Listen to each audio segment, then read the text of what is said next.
ব্যানার্জিকে বলা হচ্ছে যে মমতা ব্যানার্জি আল্লাহ, মমতা ব্যানার্জিকে আল্লাহ বানিয়ে দিচ্ছে। আমরা তো মনে করি এটা মমতা বন্দ্যোপাধ্যায় উনি হচ্ছেন আমাদের আল্লাহ, উনি হচ্ছেন আমাদের ঈশ্বর, উনি হচ্ছেন আমাদের দুর্গা, উনি হচ্ছেন আমাদের লক্ষ্মী।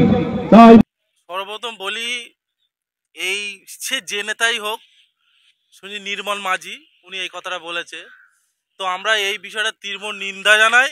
এবং এটা সত্যিকারে যে আমরা মুসলমান, আমাদের মুসলমান জাতির লজ্জা যে এই জাতি কবে বুঝবে যে নৃশংস যে একটা মানে মমতা ব্যানার্জি আল্লাহ, মানে এ কথা আজকে আমাদের শুনতে হচ্ছে শেষ জামানায়।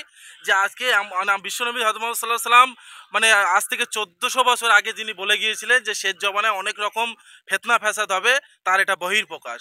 আর ইনি যে বলছে এই যে নির্মল মাঝি, আমি এনাকে মানে অবিলম্বে এনার প্রত্যাহারের দাবি করছি। আর এনার এই যে কথাটা উনি উইথড্র করে, এবং আমি রাজ্য সরকারের কাছে আমার দাবি, মমতা বন্দ্যোপাধ্যায়ের কাছে দাবি যে আপনার নেতা যে স্টেজে যে এই ভয়ঙ্কর কথাটা বলল যে মমতা ব্যানার্জি আল্লাহ, এটা আমরা মুসলিম সমাজ কখনো মানতে রাজি না। এবং আপনার ওই নেতা যেন এই কথাটা মানে যত তাড়াতাড়ি পারে উইথড্র করে নেয়। মুসানবীর জামানায় কিন্তু ফেরাউনও আল্লাহ দাবি করেছিল, ধ্বংস হয়ে গেছিল। হ্যাঁ, সেটাই তো বলছি, মুসানবীর জামানায় ফেরাউন এসেছিল, মানে তিনিও খোদা দাবি করেছিল, আল্লাহ দাবি করেছিল, কিন্তু তার জামানা কিন্তু বেশি দিন থাকিনি। এবং তানার মাটি মানে তানার যে দেহটা মাটি থেকে কিন্তু পড়েনি, তা আজও কিন্তু মিউজিয়ামে রাখা আছে। তো এরকম মানে এরকম হবে, তার এটা বহিঃপ্রকাশ। আর এই নির্মল মাঝিকে বলবো অবিলম্বে এই কথার প্রত্যাহার করতে হবে, এবং না তো আমরা তীব্র এর প্রতিবাদ জানাবো। এবং আমরা মানে পারলে আমরা বৃহত্তম আন্দোলনে আমরা নামতে রাজি আছি। তৃণমূল আরে এর তো মানছে, আমার বক্তব্যটা তো ওখানেই যে আমরা যে মুসলমান, আমরা যে নামধারী মুসলমান, যে আমরা এই মুসলমান নামে পিছু শুধু নামটা লেগে আছে, কিন্তু এখনো যারা তৃণমূলটা করছে, আমি বলবো যে এই এখন এই এত বড় ভয়ঙ্কর কথা, এই কথার পরেও কি তারা কি টিএমসি আদৌ টিএমসি দলটা করবে, এটা বড় প্রশ্ন।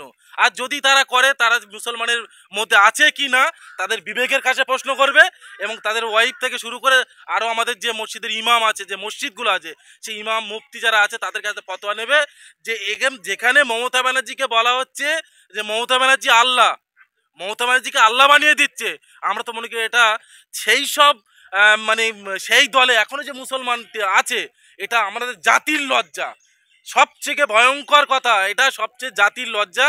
এবং আগামী দিন এই মুসলমান যে কতটা মানে 2026-এ আমরা এর প্রত্যাবর্তন চাই এবং পরিবর্তন চাই। যে এখনো যে কিছুদিন আগে শুনেছিলাম কোনো এক রাজনৈতিক মঞ্চ থেকে শুনেছিলাম যে আমরা মমতা ব্যানার্জি উম্মত।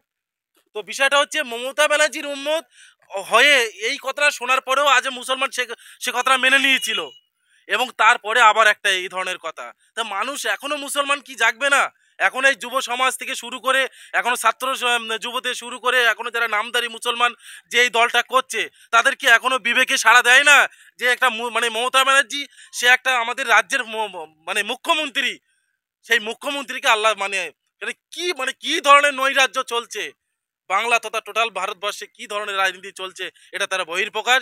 এবং নির্মল মাঝিকে বলবো যথারীতি এই যে কথার প্রত্যাহার করতে হবে, না তো আমরা এর বৃহত্তম আন্দোলন কিন্তু আমরা পরবর্তীতে আমরা এর আন্দোলন আমরা করব। এবং আমরা যুব সমাজের কাছে এটুকু বার্তা, এবং মুসলমান সমাজের কাছে আমাদের এটুকু বার্তা যে আমরা নিজেদের ভুলটা বুঝিয়ে নিয়ে পরিবর্তন করতে হবে। আগামী দিন আমাদের নতুন জেনারেশনকে নতুন মানে সকাল দেওয়ার জন্য আমাদেরকে এই সব দল থেকে আমাদেরকে দূরে থাকতে হবে।